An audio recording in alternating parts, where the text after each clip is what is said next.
one, which is to set up your calendar and your calendar app settings and your other calendar. So we're going to dive into these three topics: your calendar app settings, your personal calendar settings, and then density and color. So we're going to kind of get your calendar set up the way that we kind of recommend. Again, this is where if you heard me before, your settings is your preference. It's up to you. You can adjust it the way that it fits for you. So we're going to go ahead and find the calendar app. We know that it is part of our Google Workspace environment. You would always find it in your waffle. And I strongly encourage you to pin your Google Calendar so you can quickly find it in your tabs in your Chrome browser. And once you pin it, you also keep it open, which also is very important to receive those pop-up notifications, because if you want notifications to appear in the Chrome browser for that particular app, you have to have that app open. That's just a very good thing to be aware of. So the first thing we're going to do is talk about the calendar app settings. So we have to remember there's like two settings within calendar that we have to kind of put our mind around. First of all, we are going to talk about the app in itself, calendar, the app, like the calendar, the entire calendar. How do you want it to view? How do you want to see it? So we're actually going to talk about the calendar app settings. And where do you find the calendar app settings? That is up in the top right-hand corner where you would locate the gear.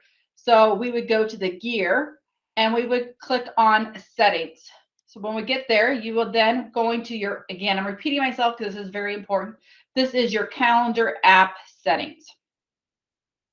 So we're just going to go in order here. Some of these are pretty self-explanatory. We're just going to breeze through some of these. Some of these we might pause and reflect on what those topics and those areas are. The first topic under your settings is language and region. Well, most of us, probably 99.9 of us, follow us in the language of English, United States, right? We're a state of Iowa employee. Probably you work in the United States, right?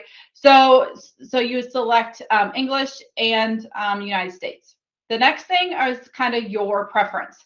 Again, we know settings is your preference. You could choose a different date format. Again, whatever works best for you. You have some different options there. I prefer the month, the day, and the year. That's my preference, but again, your choice. Some of you might want a different time format. I have a hard time with the military time. I forget about adding the 12 or whatever the case may be. So I prefer not to do military time, but you do have that option if you want to see it in that format as well. The other thing, this might work for you or might be important for you, especially if you're working with vendors or other agencies that, other states that maybe fall into a different time zone. Obviously, we're in the state of Iowa is in Central Time Zone, Chicago. So that should be your primary time zone. But if you do want a secondary time zone, like if you're working with someone on the East Coast or the West Coast, you might want to have a secondary time zone, and that might help you schedule if you want to. So kind of keep that as just an option, and you could always display the secondary time zone if that applies to you. Again, if you work with people internationally, you could show a world clock. Again, that's just something that, again, very small amount of users need all that in the state of Iowa, but please know that you do have that capability to add a world clock as well.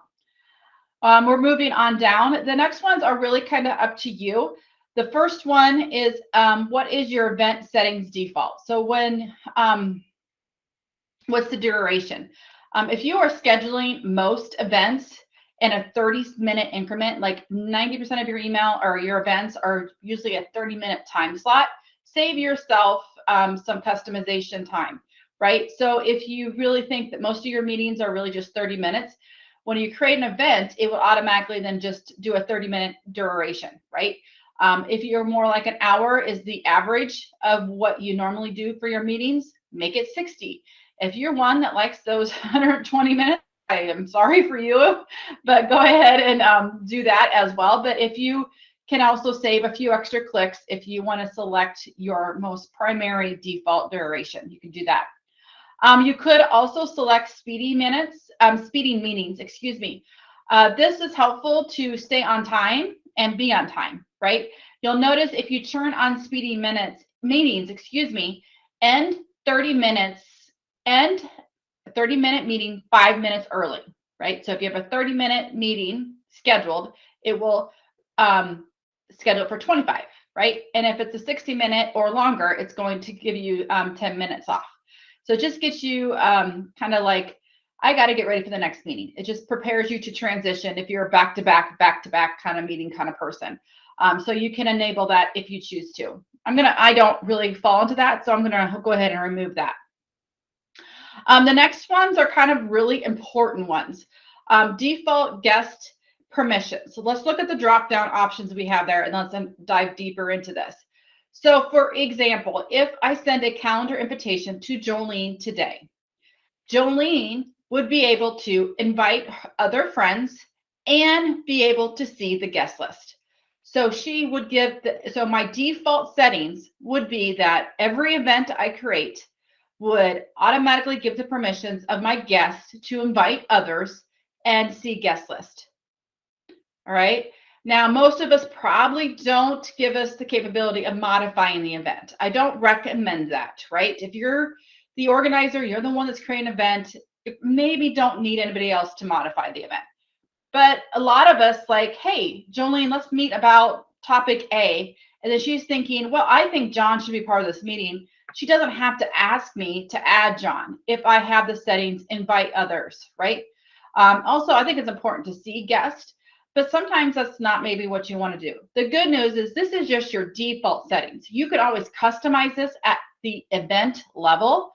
However, this is just, again, saving you extra clicks. What is your majority of your meetings? How do you want to set them up?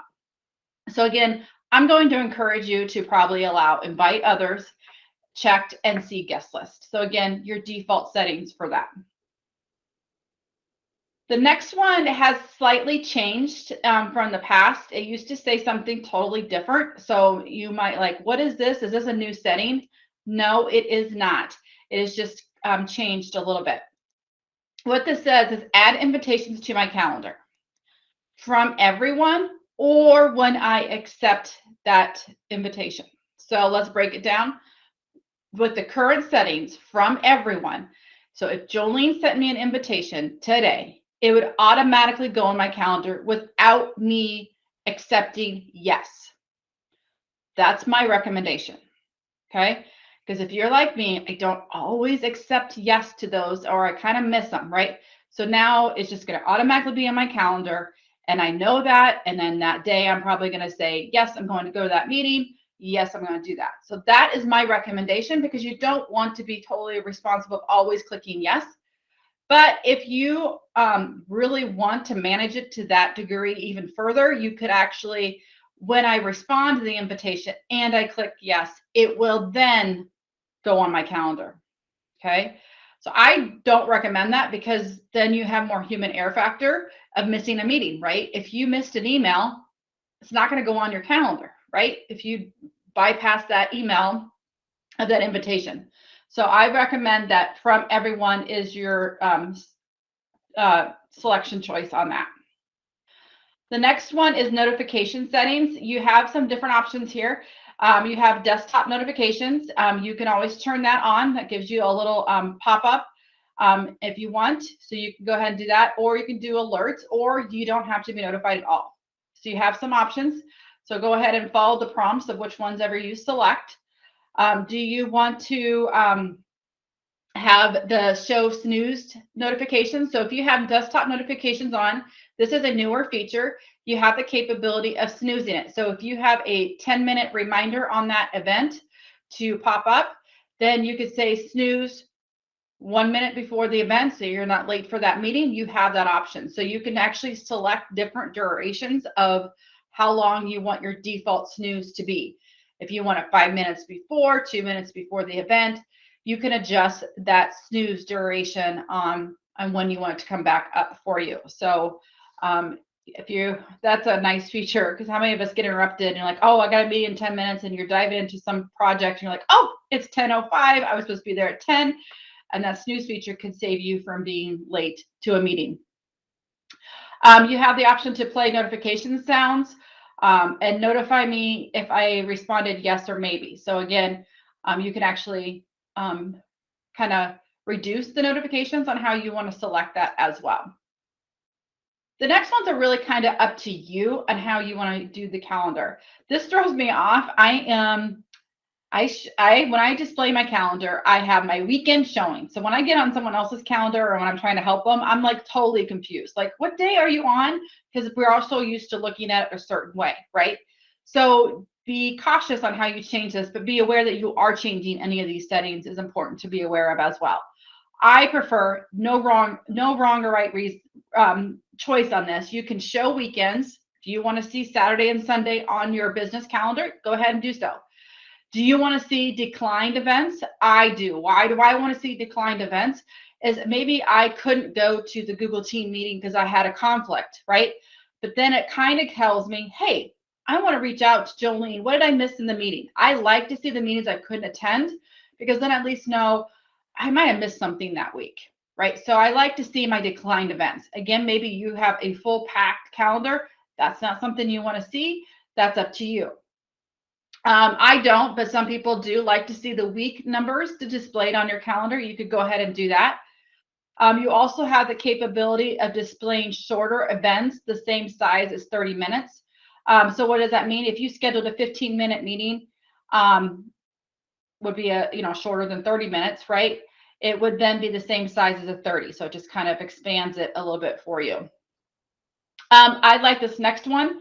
Reduce the brightness of past events. So today is March 8th. As of today, it's March 8th.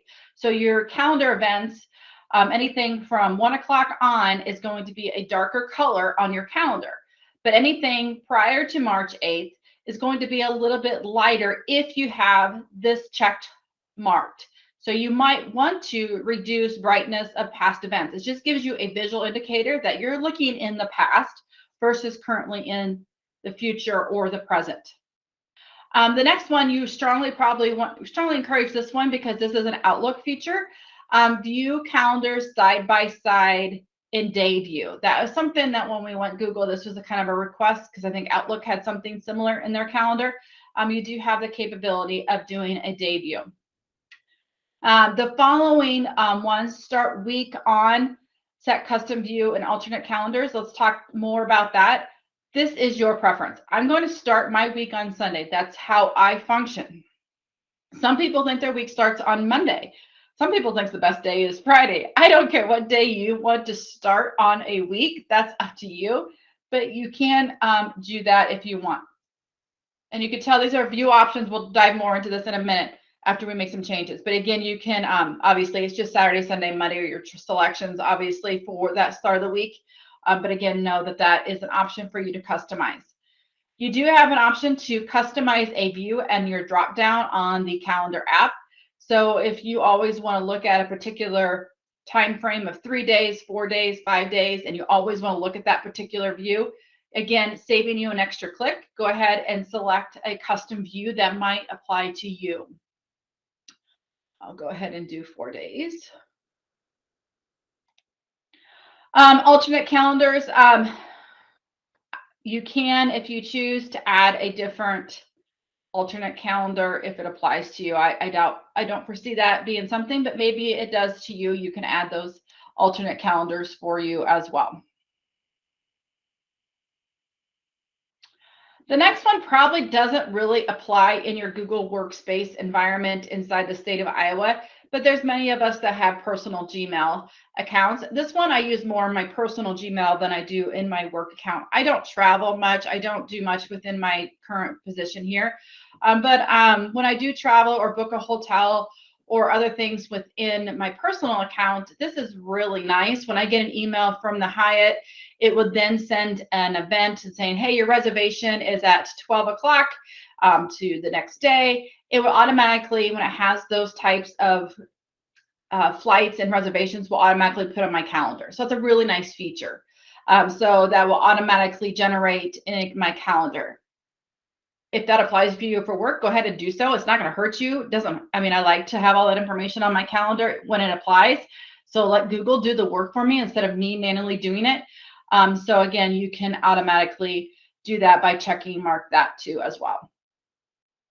Now, the next one is very important, very, very important to communicate effectively within your Google Workspace environment to your other colleagues, to your coworkers. Let them know what you're doing, what's your hours, where are you working, all those important things. So we're going to stay here for a little bit. We want to, first of all, want to enable both working hours and work location. This is more important than it ever was before. So this after post COVID, obviously many of us are working. Some of us are working in the office. Some of us are working at home. Some of us are doing both. Like right now, Jolene's in the office, but sometimes she's working from home.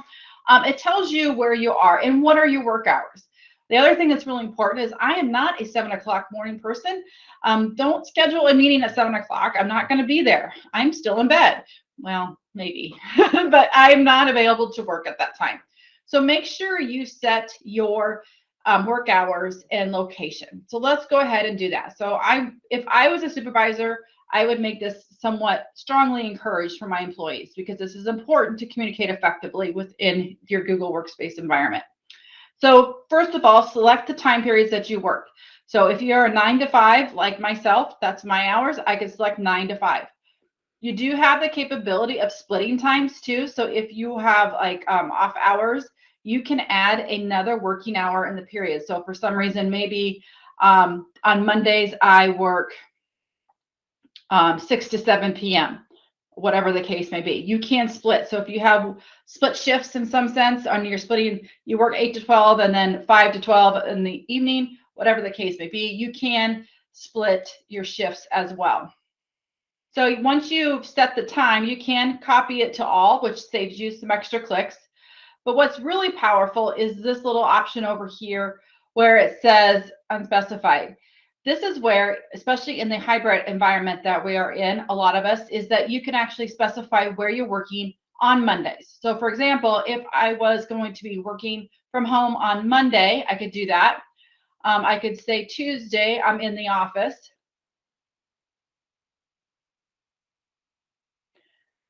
Wednesday, I could actually even narrow it down and say I'm working at Starbucks or Hy-Vee or Fairway or wherever I want. So I could actually choose unspecified and choose unspecified and then have the option to say somewhere else, and I can actually customize it.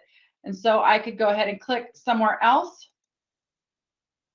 and I could put in a location, Starbucks.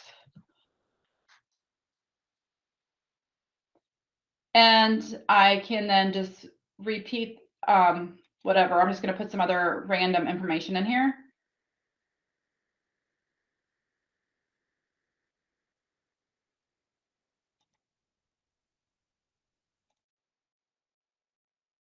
And I'll show you where this displays later. But this is your default settings. So my default settings is my working hours are 9 to 5, Monday through Friday. I can customize that. So maybe Friday I'm a 9 to 12 kind of girl. That would be nice, wouldn't it, Julie?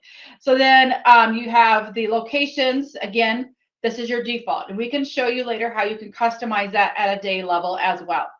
But again, very important. One question that I get inside here is why can't I change this up here?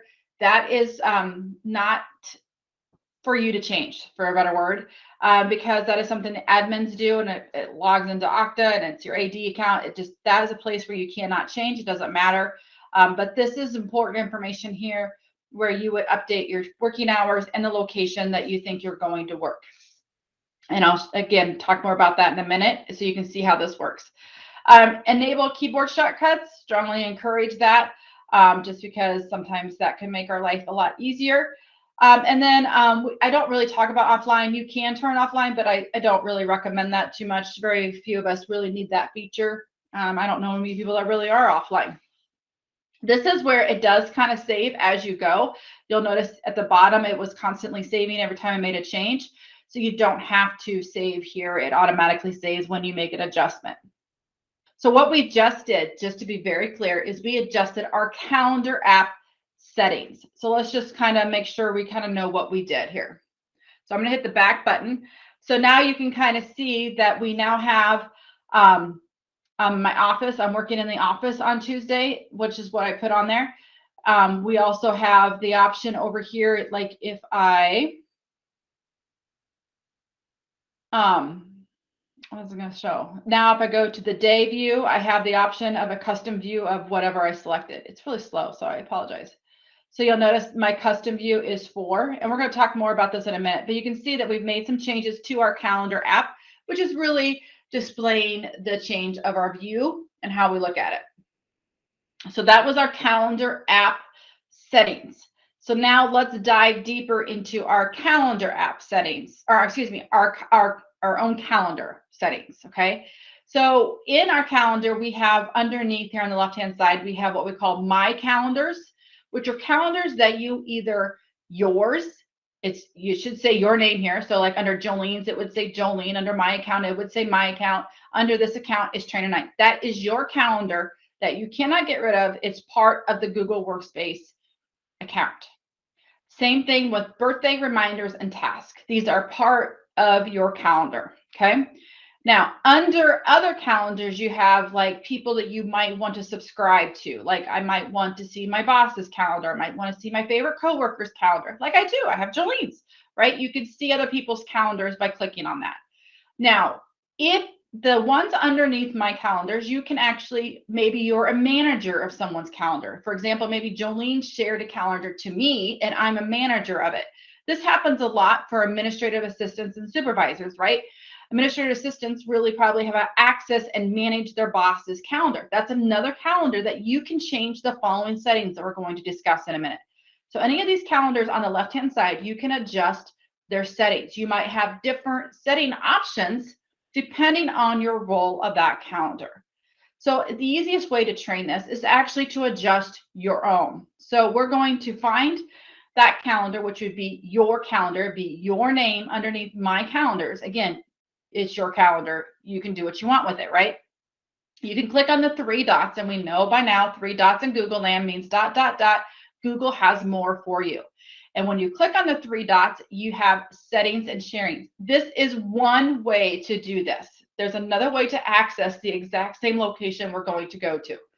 But I find this easier to understand. If we're going to adjust this calendar, let's select this calendar, and now let's adjust the settings. But you will see now we are right back into our settings, but now we are breaking down into the settings of my calendars. You'll notice down here, Jolene, settings for other calendars. So you see how this is kind of all coming together now? So now we are under Trainer 9, which is me today, under this account for training purposes. You will see the name of the calendar setting. It'll have your name.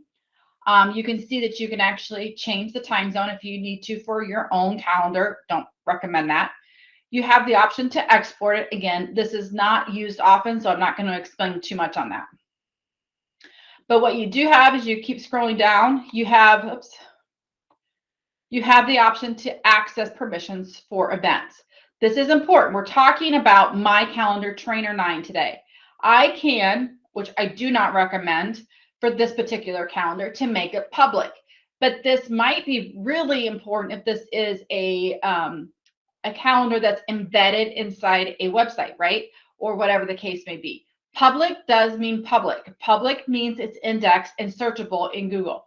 So this means if I go to google.com and I make my calendar public, someone that was diving into searching for Trainer 9 would be able to probably find this if they really did a hard search on this. It's indexed, okay? So be careful with making a calendar public. If it's public, it needs to be public for a reason, and you really know what you're putting on there, okay? So not used often, only when people are embedding on websites and so much more.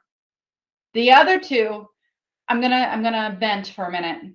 Make your calendars available for the state of Iowa to be C3 and busy. I can't tell you how annoying it is to try to schedule a meeting with somebody that has this unchecked. Why? I don't care what and who you're meeting with. I just need to know, are you available? I do not want to send you an email and saying, hey, when are you available? Then they send me an email back saying, I'm available here. And then they say that I'm not available here. That is a waste of my time. So that was my little vent. Make sure you have this checked, because you're doing a disservice if it's unchecked. Because I want to schedule a meeting with Jolene. I don't care who she's meeting with. but I don't want to have 6 million email conversations back and forth to determine a time when we can meet. I just want to see when you're available. Hey, sending you a calendar invitation. Awesome. Okay. Make sure it's checked and keep yourself private. I only need to know when she's free. That's all I care about. So mark sure that you have this checked and you have it see only free and busy. Okay. That is your default. And there was a reason why that was a default when we went live. It's because it's helping everybody else out by scheduling a meeting.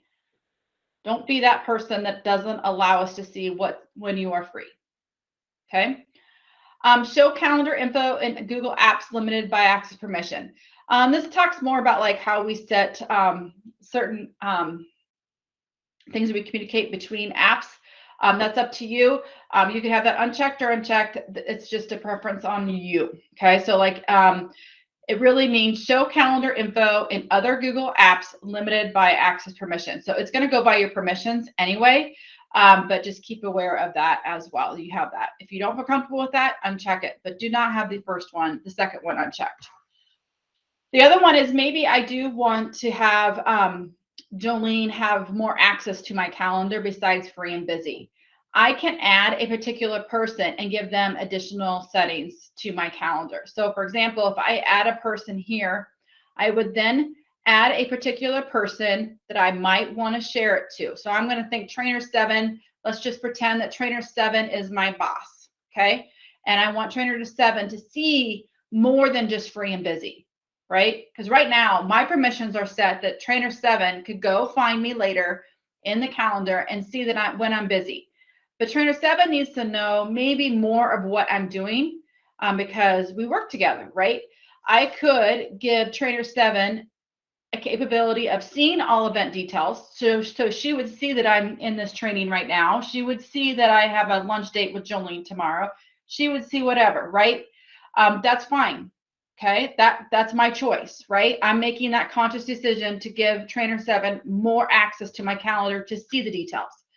Now let's go back to the scenario of the administrator and the administrative assistant and a boss. A boss might actually manage and change, manage change and manage sharing to a particular person. That would mean like if Jolene's my boss, I might share this to her. Or sorry, she would share her calendar to me and I would manage her calendar for her. That's like a high level, right? So that means I can add events to that calendar and so much more, right? So just be aware of that. You have some different limit or access points here. So most people probably do see all event details, but there are times that some people are managing and adjusting each other's calendars because they work together or like I said, the boss, administrative assistant scenario, or whatever the case may be, or a resource calendar where you need multiple people to actually manage that particular calendar. So these 3 little settings are really important on how you want to adjust that. And once you decide what permissions that person needs, you can go ahead and just send it to them, and then they will be adding that calendar to their own calendar app. So you have some different options there. And if you're unsure, you can see down here, sharing calendar with someone. And I think there's more resources on, actually there is more resources on the objectives document as well.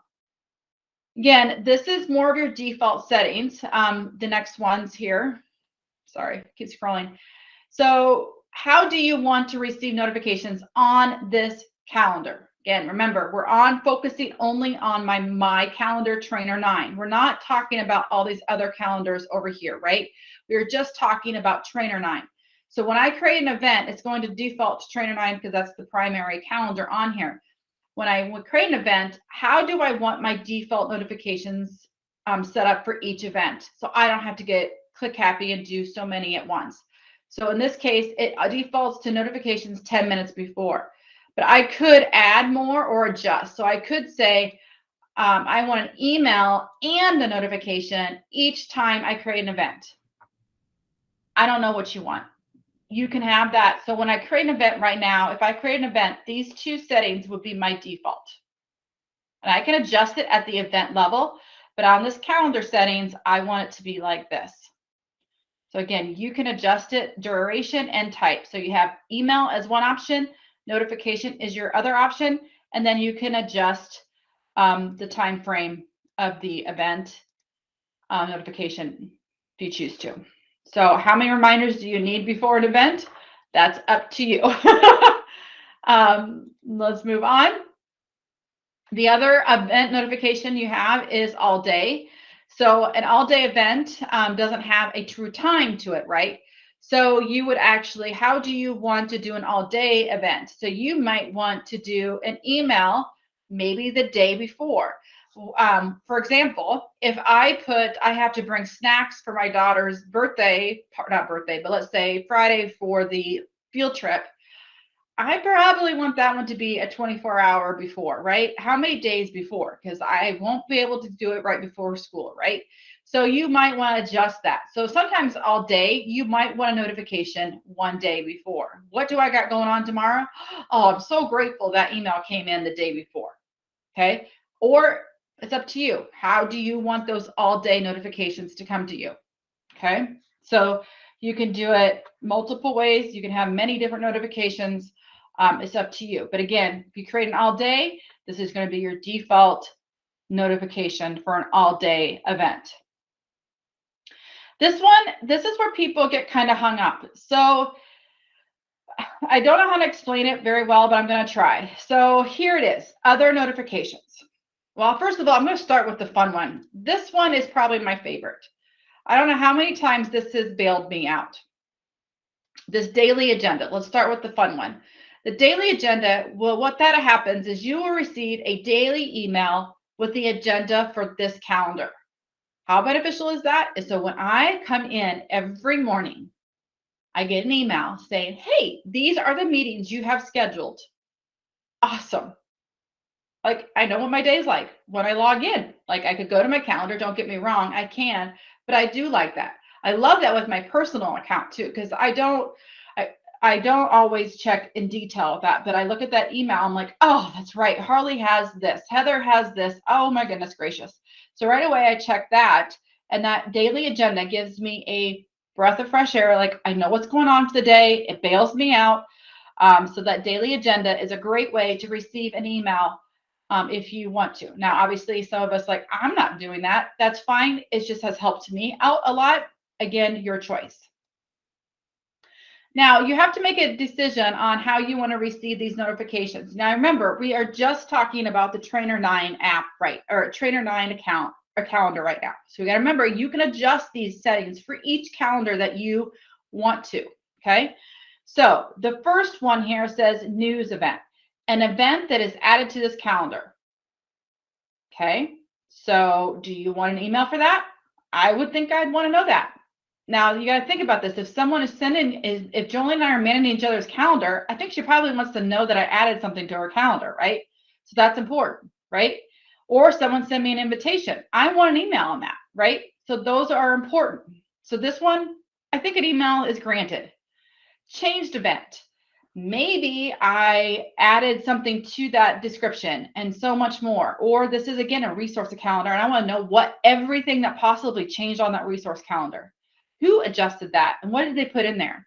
You might want to receive an email for that, right? Canceled events. I want to know when something's removed from my calendar.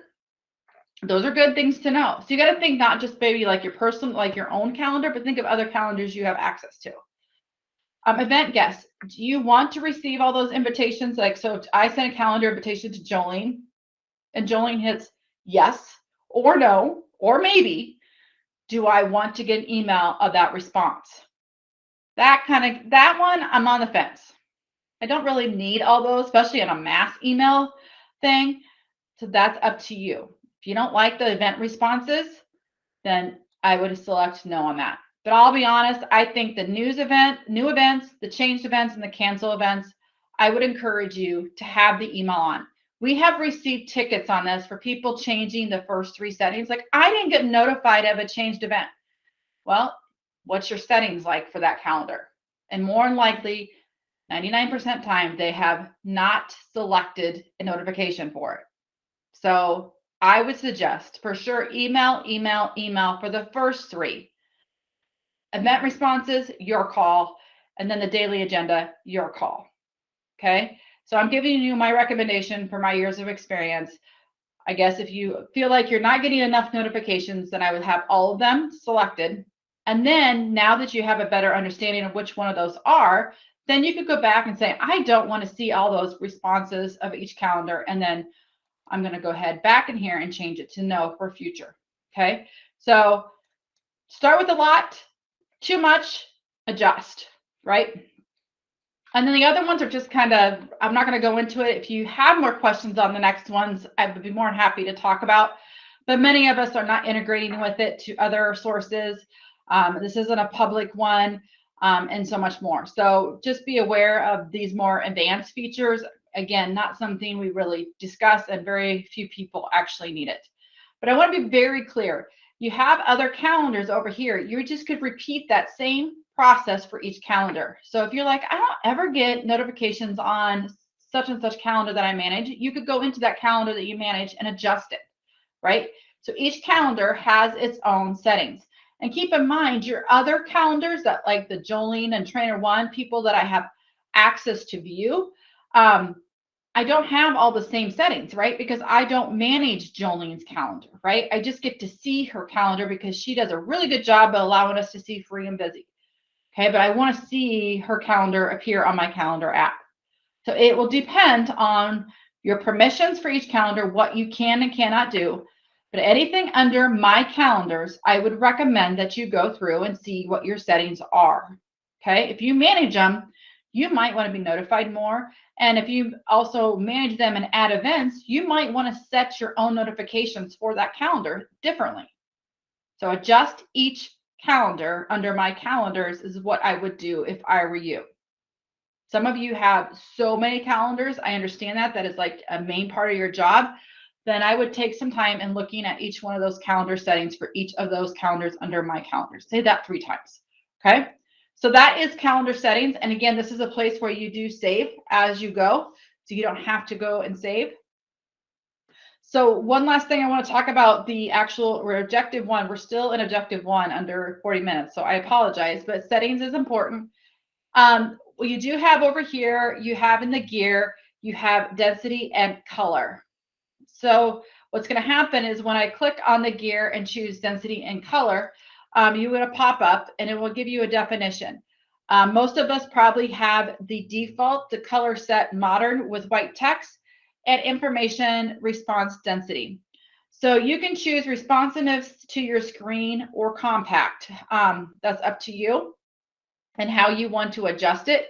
So if you want compact, compact has a narrower and borders and spaces, while responsive mode actually will pick up the event density based on your screen size.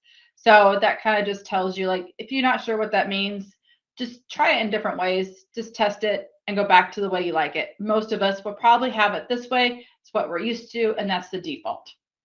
So you do, if you prefer different ways of changing that, you can do that. So that is your layout. So right now, let's just take a quick tour. So we're going to do objective 2. We're just going to talk about a tour, understanding calendar and their view options. So right now, in the calendar view that I'm in, you'll notice I'm in the month view. How do I know that? I can see up here, I'm in the month view. You also can adjust to day, week, month, year, schedule. Schedule is also known as an agenda list. And then you have the 4 days, which is my default custom list that I decided 4 days is a good choice. So yours might say 5 days, yours might say 6 days. Whatever your custom view that you did in your calendar app settings will appear there. You also have the option to show weekends or show declined events. Now, in my apps, I did want to show my weekends, but maybe I am just really want to focus on the work week. I can actually make that call on the go and uncheck it. And now I just see the work week, which is Monday through Friday.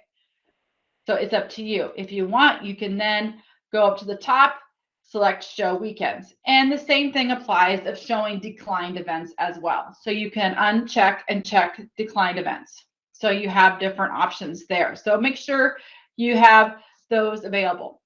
The other thing I want to point out is we did enable keyboard shortcuts, remember? So you can, I'm just going to give you some quick ones. You can see under the month view, if I click the letter D, I will get the day view. So if I'm going to click on the letter D, I'm going to get off that. There you go. I'm in the day view by clicking the letter D. That is a shortcut. If I click the letter A, I am going to go to the schedule view, which is also known as the agenda view. So that is another way of quickly navigating. If I click the letter M as in mom, I'm going to the month view. So those are quick keyboard shortcuts that I can come up with if you want. If you remember from Gmail training, you can always get a quick way of viewing your shortcuts by hitting the Shift ? And if you hit Shift ? anywhere on the screen, you will then see all the shortcuts that you can learn. I always give this pep talk, learn one keyboard shortcut a week. But I say that, and I don't always do that either, but there's the ones that you can do. You can see that you can also use one or day or D and so much more. There's a whole bunch there for you. So you can always do Shift ? will give you access to a quick way of finding the keyboard shortcuts for any app inside your Google Workspace. So at least Gmail and Calendar for sure. So there's a lot of fun ways that you may want to try out. And as we navigate, we'll just go all the way, go over here. We have the gear. Just want to point out in the gear, you also have a trash can, and you do have the option to print. And we will come back to the trash can later, but you can see there is an option to print. I'm not going to go over that, but you can see that's where you could print a calendar if you choose to and follow the prompts. So keep that in mind as well. As we go over here, you can always quickly go to the current day, which I use this a lot. Let's go to today, and I'll click on today, and we'll go to, obviously today is March 8th, and it will go to March 8th today. Okay. Oh, it's because I'm in the month view. There we go. So we can go to the day. Then you can toggle back and forth. So if you just want to go to the next day, you have little carrots here. And so depending on if you're on a month view, today list, week view, it will toggle to the right duration that you have selected. So just know that you can toggle that way. You have what I call the hamburger. Many people have different names. You can always make more real estate inside your calendar app by clicking on the hamburger. It will collapse your sidebar. So depending on what your needs are. So you can expand that or collapse it depending on your needs. You have the create button, which will come back. The shortcut for that is the letter C. So you can hit the letter C and you'll get the same options. You have what we also call the little quick calendar, which gives you the view of the entire month over here. One of my best tricks that I love here, though, is I can custom view a certain date range. So for example, next week is spring break for my kids. And so if I wanted to just look at Monday, Tuesday, and Wednesday, what do I got going on? I can actually select those dates by holding it down, and it will appear those days only that I selected.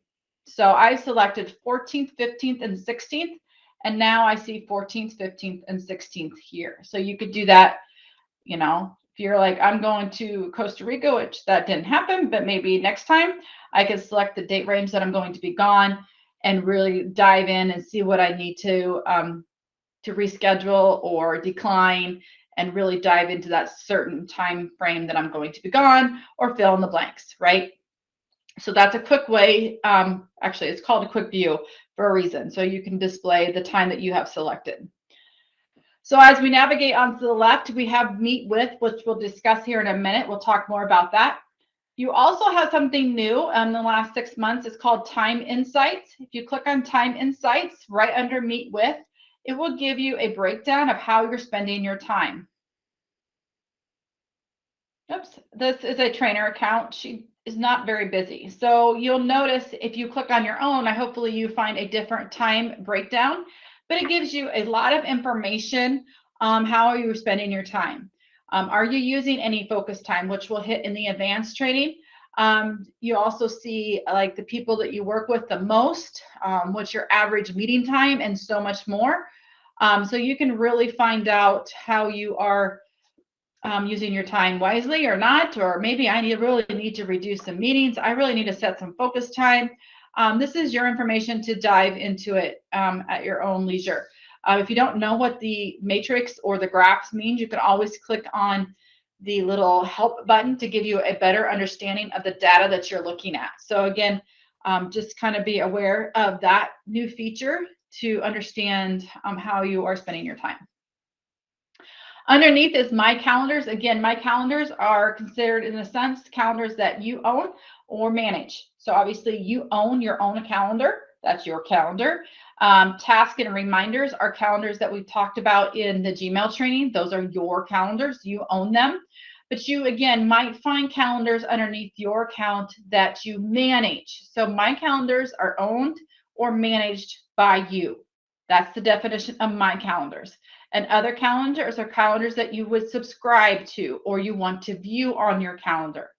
So one thing you can do, and I recommend, is to adjust your calendar to your favorite color. So you know that your calendar is whatever it might be.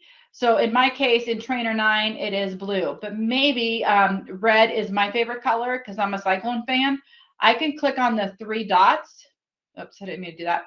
If I click on the 3 dots, I can select a color that it relates to. So my tomato, I'm going to select red for Trainer 9's calendar. And I'm going to change tasks to a different, reminders and tasks to a different color as well, just to give it some change here. Okay.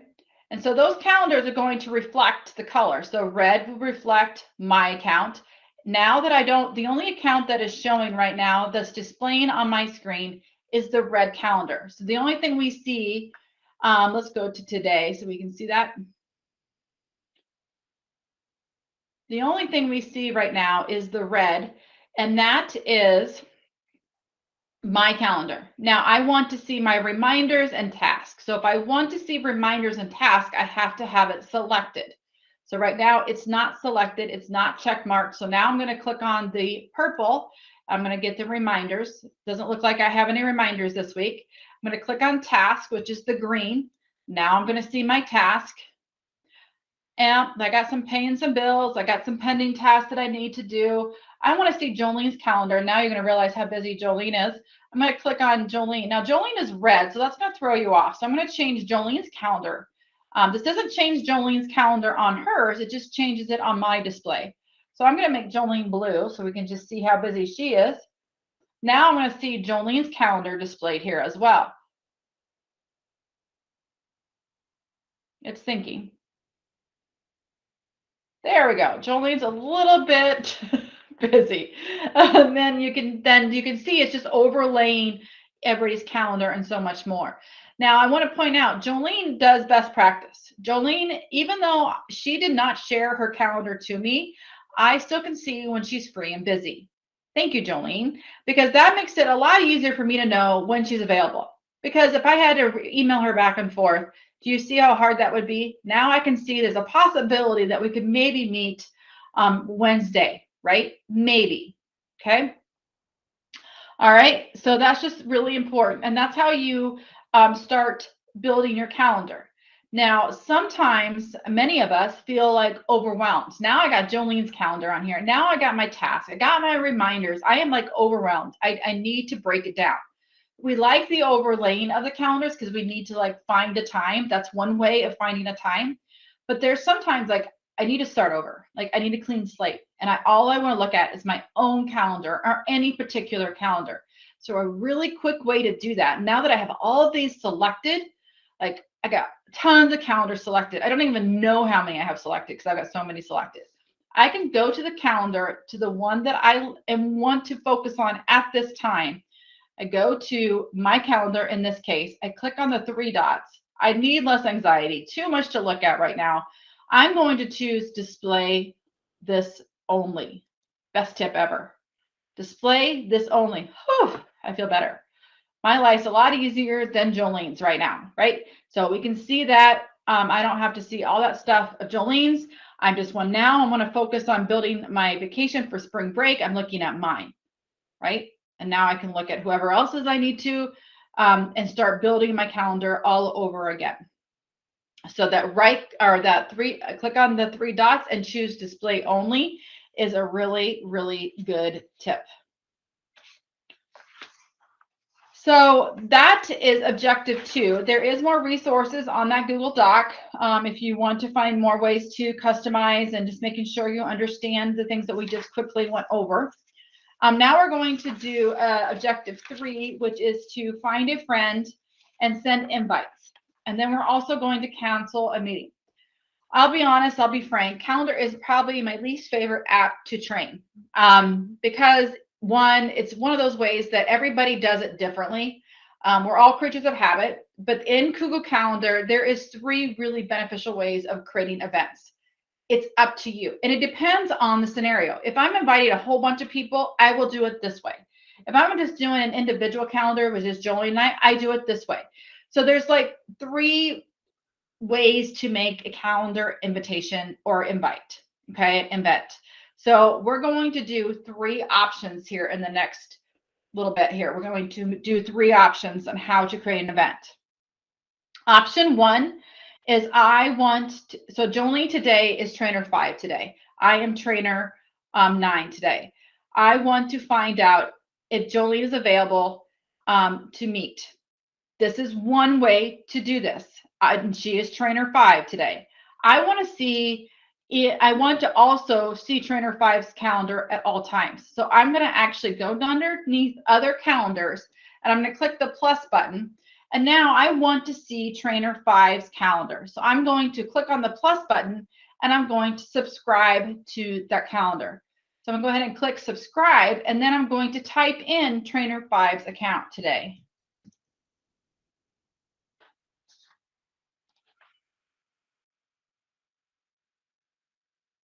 And then trainer 5's account is there. And now you'll see it underneath my settings or for other calendars. So I could adjust. There's not much I can do, but I'm just going to go ahead and hit back. And now I'm going to see trainer 5 underneath my other calendars. Well, I don't want trainer 5 to be blue because Jolene is already blue and that's going to throw me off already, but I'll make her orange. Trainer 5 is Jolene today and she's orange. Okay. So now you see that I have trainer 5's right here. Now, one thing you can do here is depending on when you're creating the event, you're going to find a time that works, right? So now I want a meeting with myself, which is trainer 9 and trainer 5. So now I have trainer 9 selected and trainer 5 selected. And I can see all the different times that are available.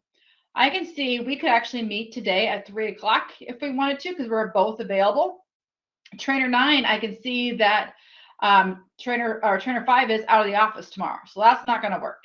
But it looks like we possibly are free at 8 o'clock on the 10th. So I could go ahead and click at that event, that time frame right there. I can do that.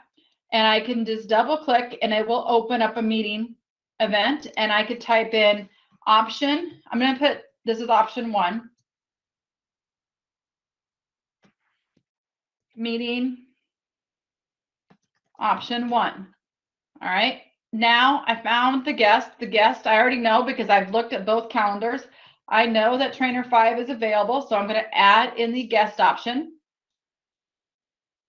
And notice since I selected that time, 8 and 9, because I clicked on that time frame, I see that she's available. Notice though, in my particular case, remember my working hours was 9 to 5. Oh, I kind of forgot my working hours. So this is important that you put your working hours in there because it's important to know that 9 to 5 is my working hours. I'm scheduling a meeting that's 8 to 9. So when you see that moon, you need to stop and stop and pause. I shouldn't do that to so-and-so. That's past their working hours. So I can make a decision and change this now. And I could actually say, okay, well, it looks like a different time is available. So let's go ahead and select a different time.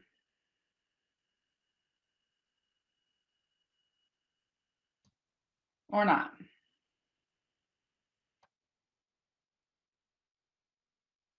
Well, since it's being special, I'm just going to go ahead and hit save. And I'm going to hit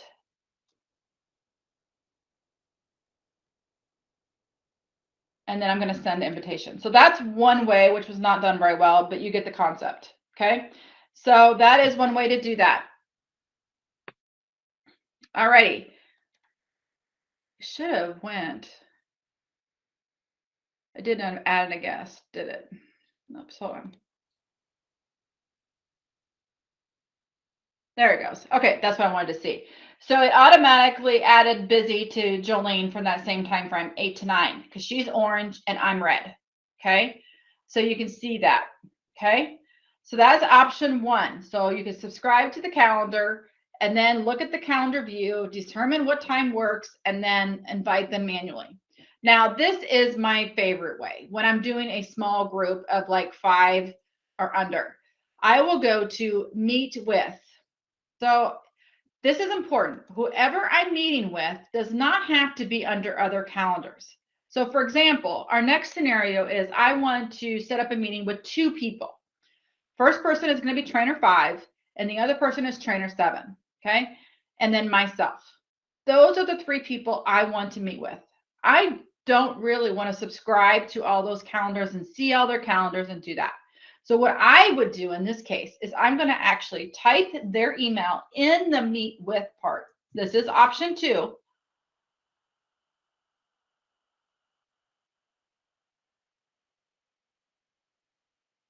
So I want trainer 7. Once you start typing, it will pull up their email. And you can also then type in the second person that I want to meet with. That is trainer 5. If you type in her name right, there we go. There she is. Now watch what's happening. Trainer 5 is in orange. How do I know that? Because it's highlighted. Her email is in orange. Trainer 7 is blue. How do I know that? Her email is highlighted in blue. Now I know I'm already red because I'm trainer 9. Okay. You will see then I get to see where they're at because they did do a practice. They're working in the office, home, Starbucks, home, Starbucks. I can see all that information. We'll talk more about that later. But now I need to schedule a time. So watch what happens. I do not have trainer 7 down here under other calendars, do I? I just want to temporarily see trainer 7 so I can quickly schedule a meeting with trainer 7 and trainer 5 and myself. Well, it looks like we are free on Friday at 11 o'clock. I could change my views. Keep that in mind. I can change my views and find a better time. We could go at the day view. We could do all sorts of different ways of doing this. But just for time frames, the key to this one is I just put the people that I put in here, and now watch what happens. I will select the time that I want. In this case, I'm going to select 11 to 12 on Friday. I click on 11 to 12.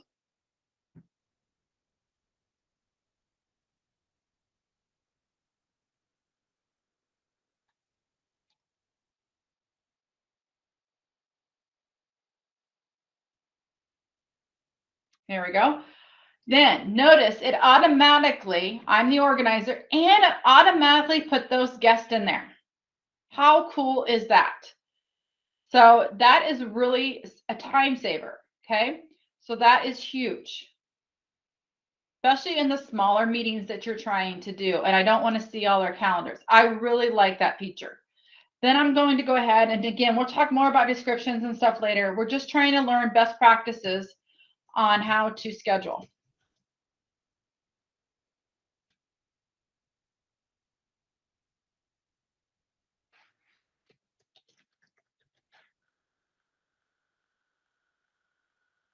Okay, so option 2, and again, I'm going to go ahead and hit save. So that saved me the time of adding the guest, okay? Automatically did that and so much more. So you'd find out it's a lot less clicks doing that, especially if you select the time frame that you want. You don't have to change the time and so much more. Now, the third option is you can actually hit the create button, and you can do this multiple ways. You'll notice that you can find these same features in all the options that we did. I'm just going to go and do it bigger. Now, on more important meetings, this is how I work. I need a bigger screen. I need to think. I need to view this. I can do this in multiple ways. You can actually click the create button or hit the letter C. No matter what, this is our default screen. We've seen this screen in every single event ways that we've created these events, right? Notice there's an option to find a time, which we're going to use in a minute. That find a time is another way of adding your guest and then determining if they're available or not. So if you have not seen that find a time feature, use that as well, okay? The other thing you can do is if you click on the small hamburger, we'll call it the quarter hamburger with only the 2 lines, it's called dock to sidebar. If you click on that dock to sidebar, it's another way to view things as well. It brings it all to that day-by-day view kind of concept, right? So you could then see it this way as well. This gives you a full screen. So if this is a really important meeting, you just really need to make sure we have some good times on here. That's a lot of a guest. We got a lot of people look at it. You can add your guests. Let's go ahead and add a few guests here. I'm going to go ahead and do trainer 7. Let's do trainer 4.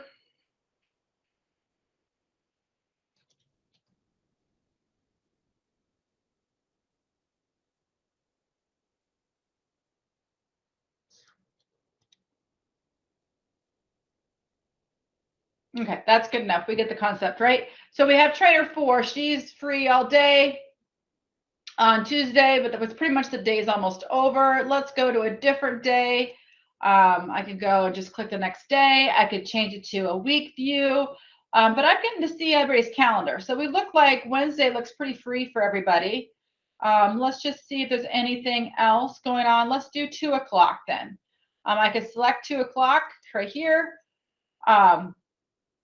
And you can see it changed, and I'll call it meeting option 4, 3.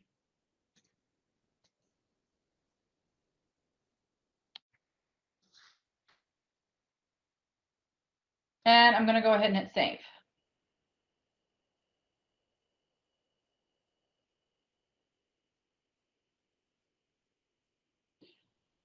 So the other thing I just want to point out, like if I go to this option 1 again, I just want to make sure you're aware of the find the time feature. So I'm going to go ahead and hit edit just to show you. Every time in every event, you have an option to find a time. What that does, if you haven't seen that option, the find a time gives you in this view, okay? So again, this is why I struggle with Google Calendar, because there's so many ways to do it. It's just what way works for you and for what event, okay? Which is a good thing because everybody needs to find a way. So this is another way you can do this as well. So you can find that time and you can change it by day, guest, rooms. Even if they're optional, they'll remove it so you don't worry about their schedule. So this is really powerful tool for you when you've got a large amount of people you're inviting, right?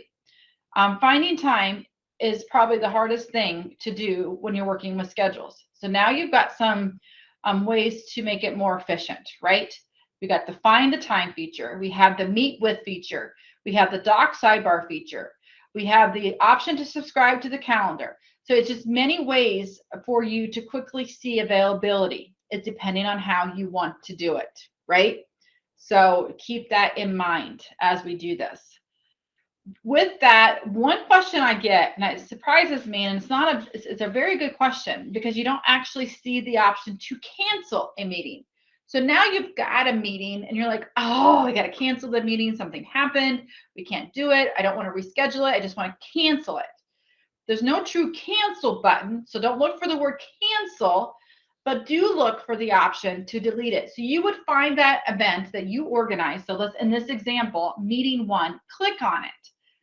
You will then see the trash can. That is what you would do. So you click on that event that you want to cancel in theory, right? Remove is another way of saying that. You find that calendar that you want to remove or cancel, and you click on the trash can and delete it. That is how you cancel a meeting. So I'm going to go ahead and hit the delete option and show you what happens. So then you get a pop-up. I strongly encourage, I guess, to communicate when you cancel a meeting, send them the reason why. Would you like to send notification emails to Google Calendars? Yes. Can't do it?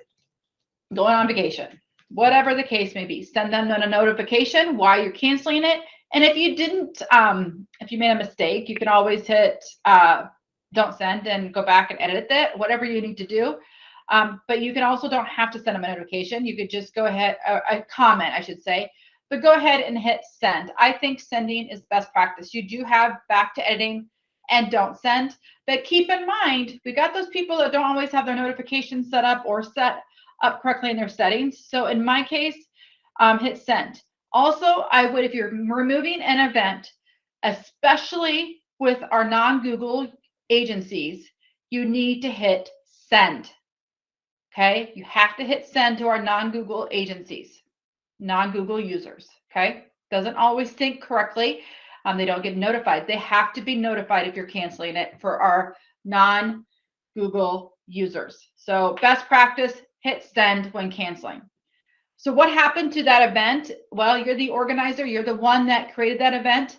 It's going to actually be in your trash bin. So if you made a mistake and you're like, I didn't mean to cancel that event, I made a mistake, you could go to the gear and go to the trash bin. And you can find that event that we just deleted, and you can make that conscious decision to either empty your trash. It'll stay there for 30 days. That's the magic day, magic number, duration, right? 30 days, it could stay there. And then we'll delete it after 30 days, but you have the option to restore if you choose to, or empty your trash, your call. But you do have both of those options inside your trash. So know that you actually have your own trash bin inside Google Calendar. So with that, we are actually going to make another event. We're going to focus on objective 4. We're going to add our birthday into our calendar. And why I'm choosing your birthday is we're actually focusing on repeating and duplicating events. So a birthday comes around every year, like it or not. And so that's a great example, right? So let's pretend that my birthday is Saturday, which I wish it was because it's a good reason to celebrate, but it's not. So don't send me any cards. It's not. It's in the cold winter of December is my birthday. So let's go ahead and add my birthday to March 12th. Well, a birthday is an all-day event, right? My birthday, the 24-hour period, right? So we're going to click on the top of it is one option you can do, or you can hit curate and hit all-day event. You have either way, right? So up at the top, you'll notice in your calendar, anything with that horizontal line right here, it's really hard to see probably, but anything above that is considered an all-day event. Okay, anything below that horizontal line is part of your time frame, okay, in the entire day. So let's just say it's Trainer 9's birthday. Okay, and like I said, it's an all-day event. This is where you can see that right underneath the time frame, it says does not repeat. Like I said, a birthday repeats. So you have this repeat option under every event, okay? So I can click on does not repeat, and then it will give me an option to repeat it.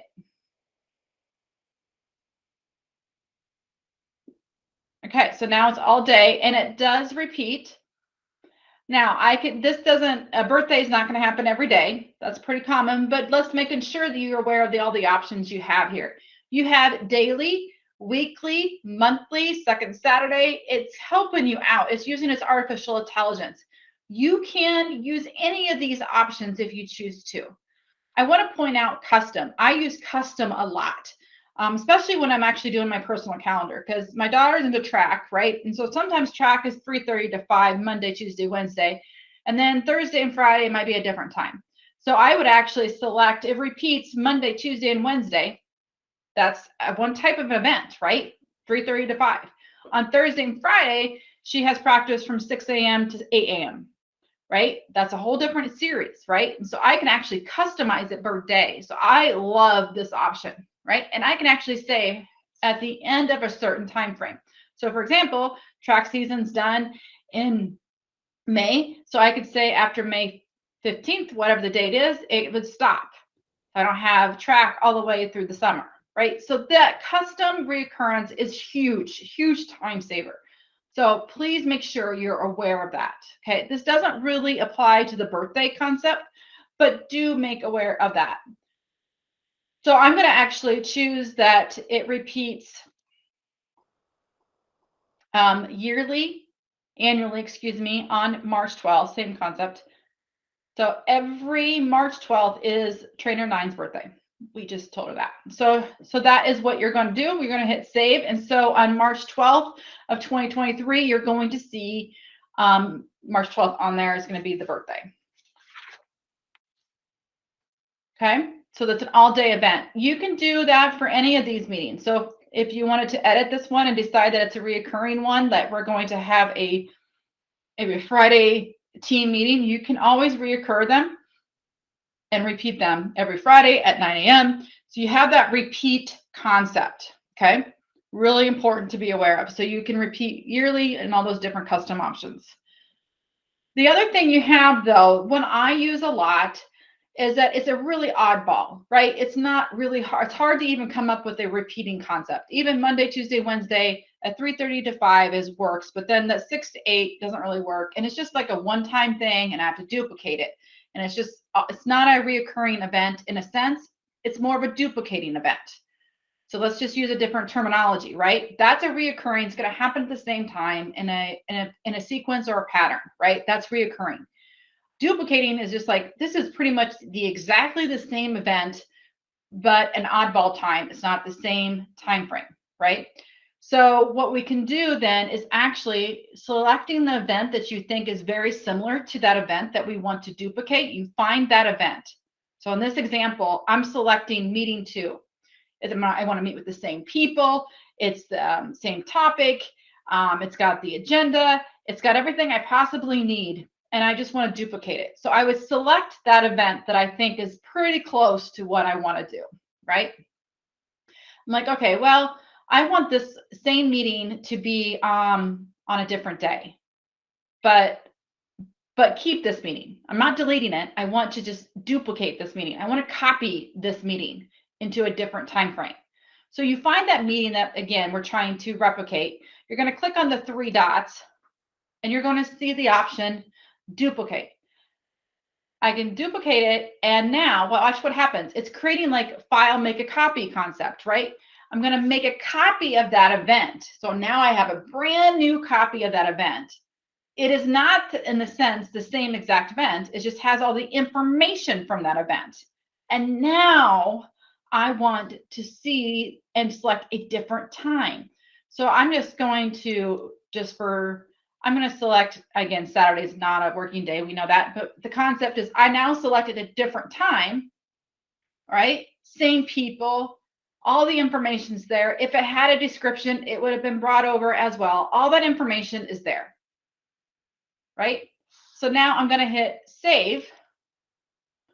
And I just want to show you it's a totally different event, but I didn't have to recreate that from scratch. It's like file, make a copy, right? It's like going to the copy machine. So now I have 2 meeting options too, and that saved me how many clicks, right? So that duplicate option is huge. I love that. I love that one. The other thing is,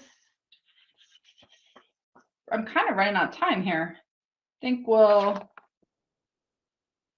just go ahead and go here. So in option 2, meeting 2, we're going to quickly talk about this, but I probably will piggyback this off a little bit more in advance. But inside here, in any event, you have an option that's brand new. This is a brand new feature in the last 3 or 4 months, is that you can take meeting notes. So in the edit option, you can actually click on the edit pencil and get there as well. Or if you just click on the event, you will see a new option that says take meeting notes. Either way works for you. So I'm just going to show you the pencil as well so you're aware of it. You'll notice you see that when you create an event as well, you have this new feature when you create an event in the description that says create meeting notes. So wherever you see take meeting notes or create meeting notes, you have the option to do this. And, which I'm not going to show you today, is you have that same option inside your Google Docs using building blocks. Smart Canvas is something that we're talking more about within Google Docs, and that's an option where you can actually create meeting docs from a Google Doc and tie it to a calendar. So everything's working together. So with that, you can click on creating meeting notes. And you can then, the document will be created and shared with all the guests, including those outside the organization, after saving the event. So this means after I hit save, trainer 9, trainer 5, and trainer 7, and anybody else that had access to this particular event at that time would also have access to this. So I'm going to go ahead and hit save. I don't need to in this case. It's automatically going to attach that document to their event as well. So I'm going to go ahead and click on that, and you will then see a new document created. So I'm going to go ahead and open that document up.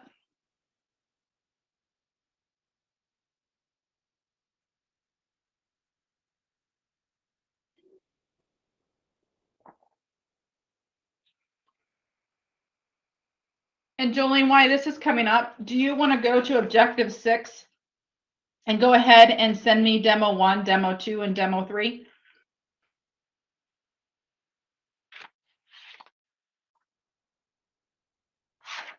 So when this comes up, you'll see then I have March 11th meeting option 2, trainer 5, trainer 7, trainer 9 are the attendees, which is the names that you have. And then you can update this Google Doc, and then you can see over here that that's already been shared to them and attach that Google Doc as well.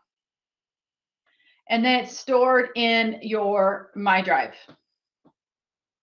How interoperable is that? All works together. Really, really cool. And again, you can actually, using building blocks, you can actually create, if you go to insert for future, you can always go to insert, building blocks. And when you see meeting notes, it can go the opposite way. So you could have a blank, make a blank Google Doc, and then click on meeting notes, find the calendar invitation that you're looking for, and it will tie to that event as well. So it goes both ways. So depending on what you're working with. So this was a feature that many of you wanted inside Google Calendar. I always provided a valid workaround, which is exactly what Google is doing, just a little bit less clicks for you, is to create a Google Doc and attach it. It's exactly what they're doing.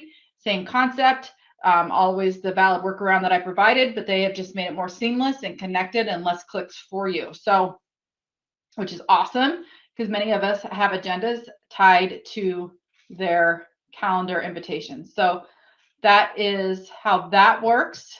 So again, you'll see that. And that works with reoccurring as well. So it works really well.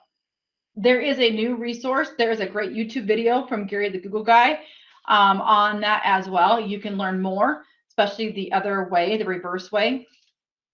So definitely check that out on our Google Doc. We're almost done here. What we're going to do next is Jolene is sending invitations to our calendar from trainer 5 to trainer 7. So what we're going to discuss next is Objective 6, is accepting invites. Yes, no, and maybe. And there's actually more ways now to accept than any other way there was before, especially in our hybrid ways. So what she's done here is she has sent a whole bunch of samples here for Friday. So I'm going to go ahead and just click on February 11th, and I can quickly do that. And you can always accept invitations via the calendar or email as well, but we're going to stay inside the calendar invitation. One thing I didn't discuss earlier in the view options that I use all the time is you actually can click on the day number. So in this case, I want to click on March 11th. I can click on 11th, and it will take me directly to that day. If I go to the month view and I click on a particular day, it will go to that particular day as well. So what Jolene has done is sent me some calendar dates that calendar invitations for this day. So she's the organizer. So she's trainer 5. And I have to make a decision. Am I going to go to all these? And I want to show you what changes on your calendar.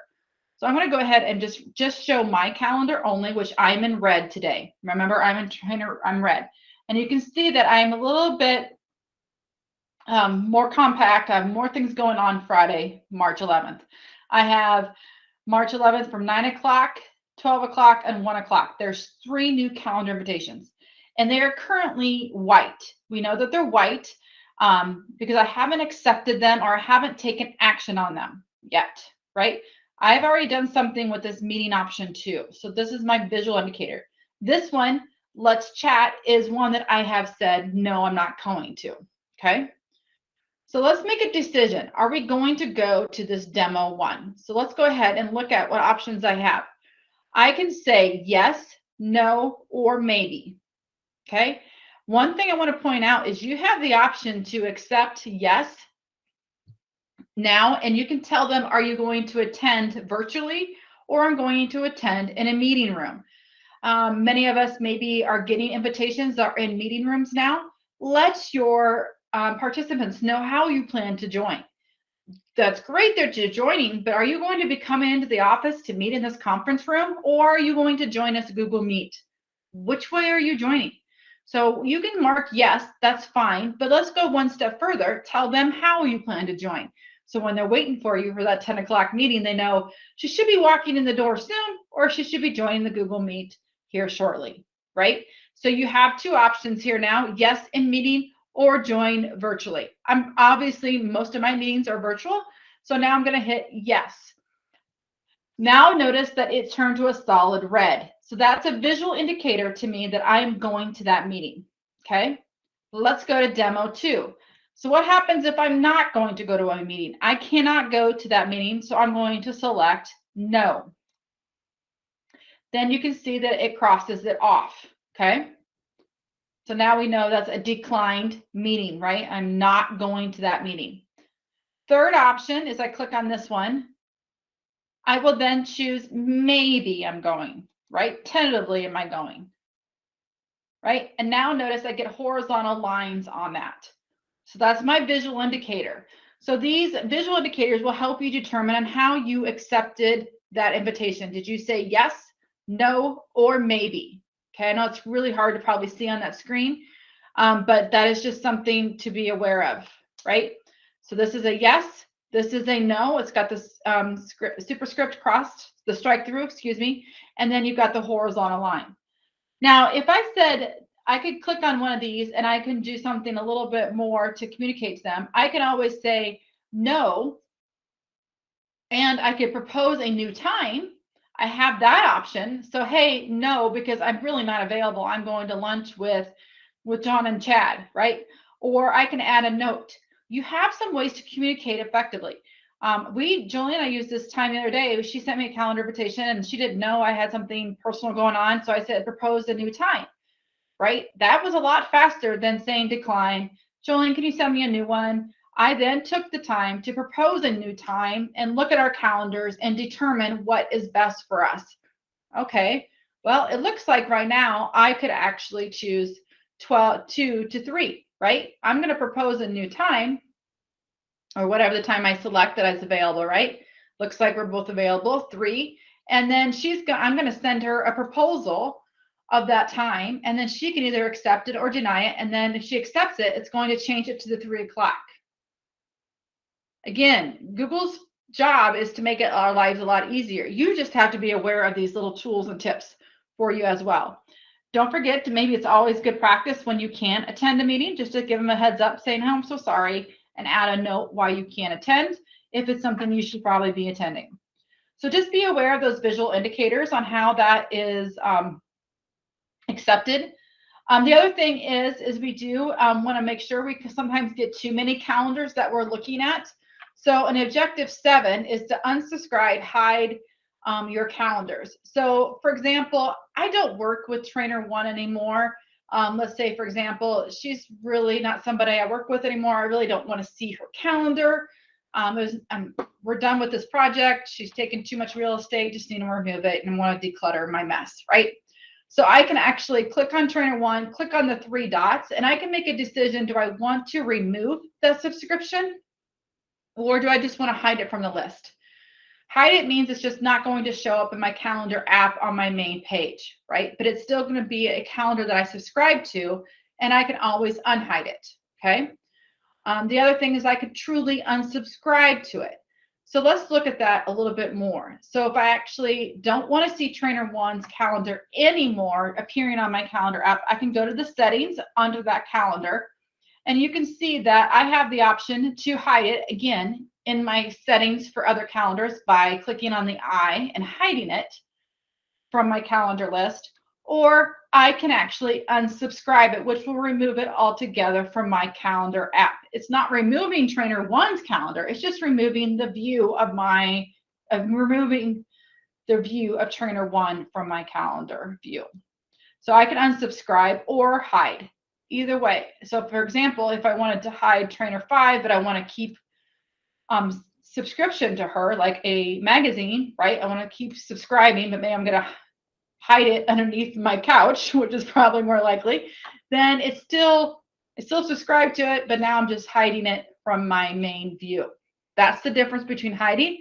And so now you can see I've kind of decluttered my calendar app, removing those unnecessary calendars that I don't need in a daily basis. That's just something to be aware of. Some of us may be part of a Google Classroom, right? I know I do that. And maybe you're like, I'm done with this classroom. I don't need to see it anymore. It's hogging up real estate, because I don't think we have a whole bunch of real estate over here. So you could just go ahead and remove any of those calendars that you don't want to see under other calendars, or just hide them. Maybe it's project A and that project A is done. I don't want to unsubscribe it. I just want to not have it in my main real estate. And the last thing I want to talk about, and I'm about done. Oof, that's probably my longest calendar one there for a while. I kind of changed it up. I normally don't hit settings until it's advanced, and I think I might have overbooked. So I mixed it up and caused me some conflict. There are some of you that maybe are coming from the office environment in the sense of Microsoft Office, and you're taking this class because you are totally new to Google Workspace. I know, or maybe you still struggle and wish we had some understanding between the difference between Google and Outlook. So I like to make sure that you're aware of Google's resources for that as well. And Objective 8, there is a nice resource here, the differences between Google Calendar and Outlook Calendar. And if you're used to doing a particular cancel a meeting or whatever, fill in the blank, you can see how it works from Outlook to Google Calendar. So you can see what options you have there for you. So we might recap a little bit of this in the advanced Gmail, just because some of that we did go a little bit faster than I expected. But with that, we are going to dive deeper into possibly transfer ownership, understanding the settings, talk about the descriptions, talk a little bit about Google Meet integration, and so on. If you have questions about tasks and reminders, I do want to remind you we've already kind of gone over that in the sense, because we put that at the end of our Gmail training, the interoperability between Gmail and Calendar, because task and reminders apply in both apps. So if you're looking for more information on Google Task, we did hit that in the previous training at the end of February. So if you're looking for more information on task and reminders, that has been addressed in Gmail. So if you have any questions about that, reach out to me. With that, the time is 2:30. I want to thank Jolene for taking the time to assist on the back end and making sure I am on track. With that, if you have any questions or concerns, please reach out to Google Iowa. We're here to help. In the meantime, thank you for joining and enjoy your day.